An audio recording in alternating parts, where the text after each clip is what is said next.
Hey everybody, it's Pete. How's it going today? We're actually going to jump right into it. We're going to talk about Tesla today. We're going to talk about a different sector that we haven't traded in a while, but really going to talk about how the week started last week and how the week finished.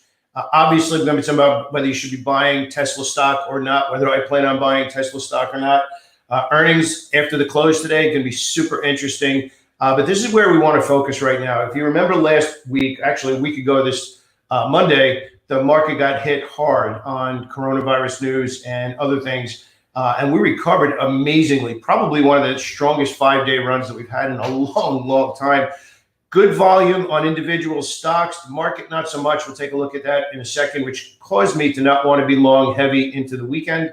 The only long that the community has right now is Apple, which you got a pretty good head start on that. It remains to be seen how we hold the bid there. But what I want to point out here is healthcare and consumer cyclical. These are the two that really lit it up last week. The list of stocks that we are designating as have bullish order flow, you can see that we've changed dramatically. Technology was dominating the scene and nothing here in 30 of the top stocks that we're looking at heading into this week. Consumer cyclical and consumer services have really moved up to the top of the list. You can see it's really more about the stories that are changing right now. Get out of the house stocks such as Etsy, Starbucks, McDonald's, all of that kind of stuff versus stay-at-home stocks like Peloton and that kind of stuff. So Etsy is up here again. This is one that we really like heading into the week. But obviously, we're going to start talking about Tesla and the Tesla earnings. There's a couple of things that need to be considered right now with Tesla. Number one is if we look at the bigger picture here, the price action itself has been an absolute mess. Obviously, talking about electric vehicle stocks, we have to talk about China and the electric vehicle stocks. We have NIO, SPEV, and LI as the primary three that we watch. They have had some bearish news ever since XPEV came out with the offering. Just after this bullish run to the upside, the stock has actually been a mess. I'm going to use XPEV as an example of what I'm going to talk about with Tesla right now. So you can really see 46 is the level it's having a hard time getting through.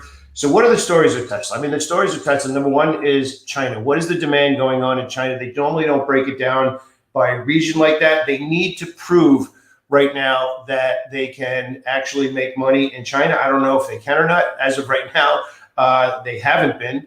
Number two is profits. How is Tesla actually making their profits? There is a huge part of their income. I think it was something more closer to $1 billion, but about 650 million of that came from tax credits that they're selling. So not even selling the car, $518 million in tax credits. So that's not from the sale of cars. That needs to change for Tesla. They need to have higher net income from actually selling cars than selling tax credits. If they don't, that means that there is going to be a strong bull argument that Tesla is not a profitable company. So that's a really big thing to watch in the earnings after the close today. Next is Bitcoin. Bitcoin and Tesla and their trading. Tesla, I've been saying this for a while, Tesla should be focusing on cars. Elon Musk should be focusing on cars. And that's been my not a bearish argument as much as an argument for me to stay away from it from the long term. So you can see here that the stock just keeps consolidating. There is no consensus right now. My gut feeling is it's going to be another quarter where they're going to beat guidance, but then you have to read towards what they're doing over the next quarter. The chip shortage has not really affected them as much as some other cars, which is really, really interesting. So I don't know if anybody who's watching this right now has actually had a chance to see, to purchase or try and get a car. I read an article last night where used cars are actually going for more than new cars because they're available, where new cars aren't because of the chip shortage. So what does this basically come down to? The earnings are, the stock price itself is not tipping its hand right now. Here's how I'm looking at the stock right now. The stock is essentially, and has been for a couple of quarters now, bouncing between these two levels. It's basically sitting here and here. And I know that's a wide window, but that's where it is. It's essentially sitting now between 575 and 700. I am not looking to buy the stock until it gets above 700 and stays there. You can see it got above here just after this earnings. It crashed again. So what are we looking for? Above 700 or I'm not doing anything. There's going to be great volatility tomorrow on both the long and the short side, depending on how the stock and the guidance comes out. But the big thing we need to look at is China, tax credits, and Bitcoin holdings. Those are the three biggest things that we want to pay attention to in Tesla's earnings coming out after the close today. Lockheed Martin also coming out with earnings after the close today to pay attention to. So we're going to work our way over into a sector and industry group that has been really strong, which is healthcare. We're going to focus right now on other stocks I'm going to be looking for, which is specifically Saba. Saba last week traded into a bullish U-turn, really monster volume, and exploded for the better part of $50 in just 5 days. Also consolidating on Friday, which it traded lower, looked like it was finally about to see some profit taking, but fought its way back to the highs, and now it's actually trading higher again. So Saba is actually going to be on the top list of my stocks to trade here as well. One thing to remind everybody about is that everything that we do here, everything that we talk about is for educational purposes only. Everybody should be making their own decisions as far as what you plan on doing and making trades. These are my opinions. These are my trades. You should obviously come up with your own. Two other things I want to talk about. We want to jump into a different list of stocks that we've been seeing unusual order flow popping into these stocks. Stocks that have, they're really reacting to the way the economy is unfolding right now. And what I'm talking about, number one, is Etsy. And Etsy actually traded really well last week again. Now, this is really some of the things that we've been talking about with setting up trades and setting up trades with the right position sizing and buying at the right time. Etsy has now rallied for 5 days, and it has a really big resistance level just ahead of 224. And I know that's roughly a $14 window. So you have a choice right now. You could trade it up to 224 or look for a new trade beyond 224. So two different ways to do this. Day trading it up to 224 because it's a little bit overbought right now. So not looking to initiate a new swing trade, or putting on the first piece of a swing trade here and not adding until it gets over 224. So two different scenarios here based on how far the stock has traded recently, with what's going on in the economy right now, as well as the big resistance level. Right now, me personally, I'm going to be a little bit more inclined to be day trading Etsy up to 224 and then looking for a pause and a new trade through that level. Sticking with the changes in the world right now, Starbucks blasted into new all-time highs. Looks like we're going to get a little bit of profit taking. So my next trade in Starbucks this week, if I get the price action, is I'm looking for the stock to pull back to the 122 area and then look for another long. So again, not looking for this to punch through higher today. Lennar, one that's actually been dancing around the $100 level. We've been talking about it. Finally got through there with some conviction on Friday. A little bit of a lower opening, but I like this at 102, looking for it to make a run to 110 this week. Chewy is another one that had some really good volume, and you can see here that now, very similar to a lot of stocks that we're watching right now, you have to make a decision on your share size at a resistance level that the stock has just not been able to get through. So I like Chewy, but I like it above 88. I want to make that clear. We've spent a lot of time recently talking about stocks and what price level they need to get through.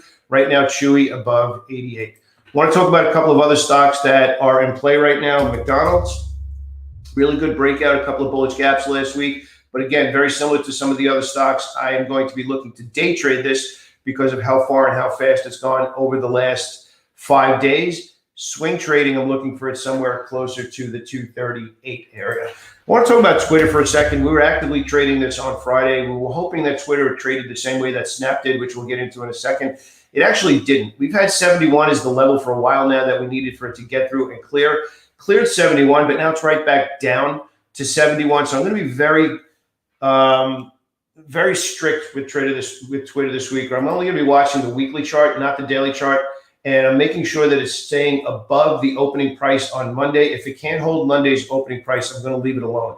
And this is a big part of trading. If you don't happen to do this kind of thing, you need to set levels that matter to you and only trade around those levels. So just because Twitter had good earnings last week doesn't mean I'm going to be looking to get in there and buying. And I want to see the smart money, the deep pockets holding the bid, very similar to what they did in Snap on Friday. We were fully expected to see some profit taking. This was a monster move, but it didn't. They held the bid, it stayed strong, and there was no reason to do anything other than look for spots to get long the stock on Friday. Now, is it a good idea for me to be getting long this stock today? No, I'm not buying the stock after it rallied 24% for a new swing trade.